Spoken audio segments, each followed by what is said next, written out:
గ్రామ పంచాయతీ కార్మికుల సమస్యలను ప్రభుత్వం వెంటనే పరిష్కరించాలని తెలంగాణ గ్రామ పంచాయతీ వర్కర్స్ యూనియన్ జిల్లా అధ్యక్షుడు అమ్ముల బాలనర్సయ్య డిమాండ్ చేశారు. కాంగ్రెస్ ప్రభుత్వం ఎన్నికల మేనిఫెస్టోలో ఇచ్చిన హామీ మేరకు గ్రామ పంచాయతీ సిబ్బందిని పర్మనెంట్ ఉద్యోగులుగా ప్రకటించాలని కోరారు. రెండో పీఆర్సీలో గ్రామ పంచాయతీ సిబ్బందిని గుర్తించడంతో పాటు కనీస వేతనం 26,000గా నిర్ణయించాలని డిమాండ్ చేశారు. సిద్దిపేట జిల్లా కొమరవెల్లి మండల కేంద్రంలోని ఎంపీడీఓ కార్యాలయం ఎదుట మండలంలోని అన్ని గ్రామాల గ్రామ పంచాయతీ కార్మికులు సిబ్బందితో కలిసి రిలే నిరాహార దీక్ష నిర్వహించారు.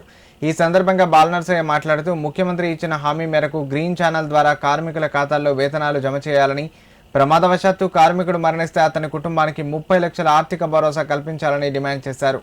మరణించిన కార్మికుడి దహన సంస్కారాలకు కనీసం 30,000 ఆర్థిక సాయం అందించాలని కోరారు.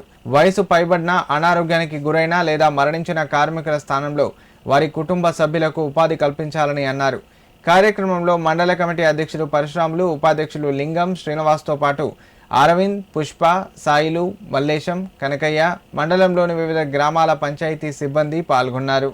ఎన్నికలు రావడంతో ఈ కాంగ్రెస్ ప్రభుత్వం ఎన్నికల ముందు మేనిఫెస్టోలో కూడా మేము అధికారంలోకి వస్తే గ్రామ పంచాయతీ కార్మికుల యొక్క మల్టీపర్పస్ విధానాన్ని రద్దు చేసి కనీస వేతనాలు అమలు చేసి 51 జీవోను కూడా సవరిస్తామని చెప్తూనే గ్రామ పంచాయతీ కార్మికులందరికీ కూడా గ్రీన్ ఛానల్ ద్వారా వారి వారి ఖాతాలలో జీతాలు వేస్తామని తెలపడం జరిగింది.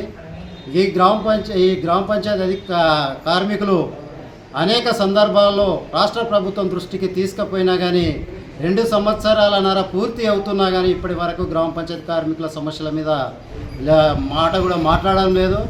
అందుకనే వెంటనే ప్రభుత్వం ఇప్పటికైనా కళ్ళు తెరిచి గ్రామ పంచాయతీ కార్మికుల సమస్యలు పరిష్కరించాలని డిమాండ్ చేస్తూ ఈ దీక్షలు చేపట్టడం జరుగుతుంది. వెంటనే ప్రభుత్వము మల్టీపర్పస్ విధానాన్ని రద్దు చేయాలి, జీవో 51ని సవరించాలి. మన ప్రమాదం